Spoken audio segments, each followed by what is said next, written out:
بسم اللہ الرحمن الرحیم۔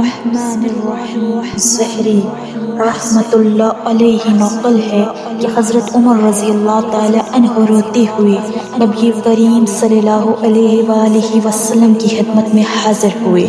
آپ نے وجہ پوچھی تو عرض کیا کہ یا رسول اللہ صلی اللہ علیہ وآلہ وسلم، دروازے پر ایک نوجوان رو رہا ہے جس نے میرا دل جلا دیا ہے۔ فرمایا عمر، اسے اندر لے آؤ۔ وہ نوجوان روتا ہوا آپ صلی اللہ علیہ وآلہ وسلم کی خدمت میں حاضر ہوا۔ رسول اللہ صلی اللہ علیہ وآلہ وسلم نے اس سے رونے کی وجہ پوچھی۔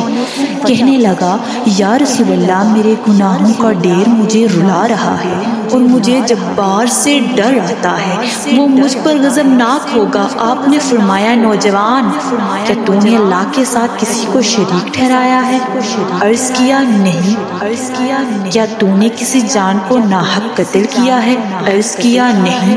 آپ نے ارشاد فرمایا کہ اللہ تعالیٰ تیرے گناہوں کو معاف فرما دے گا، اگرچہ 7 آسمانوں، 7 زمینوں اور 7 پہاڑوں کے برابر ہوں۔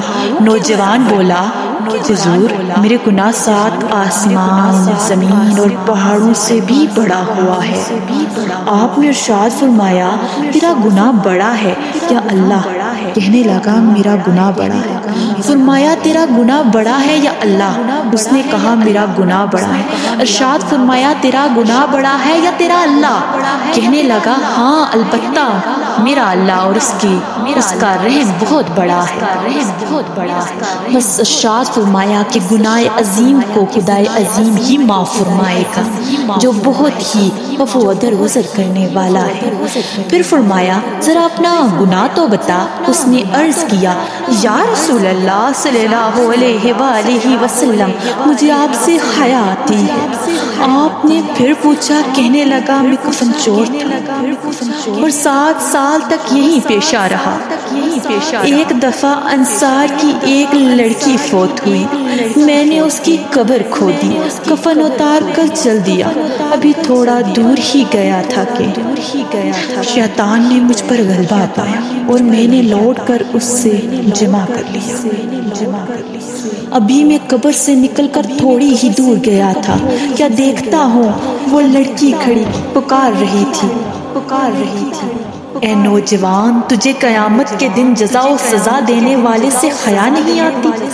جس وقت وہ اپنی کرسی فیصلے کے لیے رکھے گا اور ظالم سے مظلوم کا بدلہ دلوائے گا۔ تو مرنے والوں کے مجمع میں مجھے ننگا کر کر چل دیا ہے اور میرے اللہ کے روبرو مجھے بحالت جنابت حاضر ہونے پر مجبور کیا۔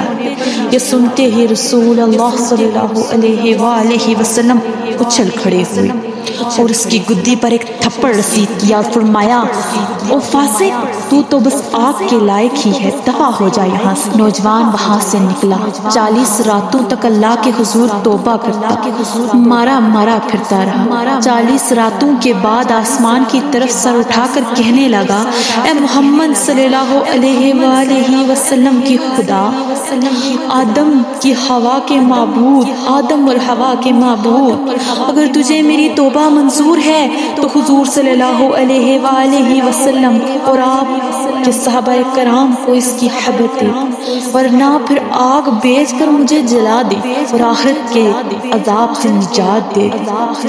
اتنے میں جبرائیل علیہ السلام تشریف لائے، سلام کہا اور اللہ کی طرف سے نبی پاک صلی اللہ علیہ وآلہ وسلم کو سلام پہنچایا۔ جبرائیل علیہ السلام نے کہا، اللہ تعالیٰ فرماتے ہیں، کیا مخلوق کو آپ نے پیدا کیا ہے؟ فرمایا، مجھے بھی اور تمام مخلوق کو اسی نے پیدا فرمایا۔ عرض کیا، وہ پوچھتے ہیں کیا آپ مخلوق کو رزق دیتے ہیں؟ فرمایا، بلکہ مجھے بھی اور تمام مخلوق کو اللہ تعالیٰ ہی رزق دیتے ہیں۔ عرض کیا، وہ پوچھتے ہیں کیا بندوں کی توبہ آپ قبول کرتے ہیں؟ فرمایا، بلکہ میری بھی اور تمام بندوں کی توبہ وہیں قبول فرماتا ہے۔ پھر کہا کہ اللہ تعالیٰ فرماتا ہے میں نے اپنے بندے کی توبہ قبول کر لی ہے، آپ بھی اس پر نگاہ شفقت فرمائیے۔ حضور علیہ السلام نے اس نوجوان کو بلا کر اسے توبہ قبول ہونے کی بشارت سنائی۔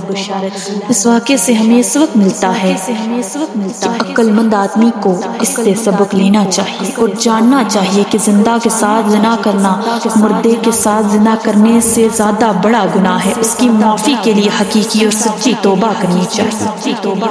تو دیکھیے جب سچی توبہ پیش کی تو اللہ تعالیٰ نے اسے معاف فرما دیا۔ اور یہ بھی ضروری ہے کہ جس حیثیت کی گناہ ہو توبہ بھی اسی درجے کی ہونی چاہیے۔ اللہ ہم سب کا حامی ہونا۔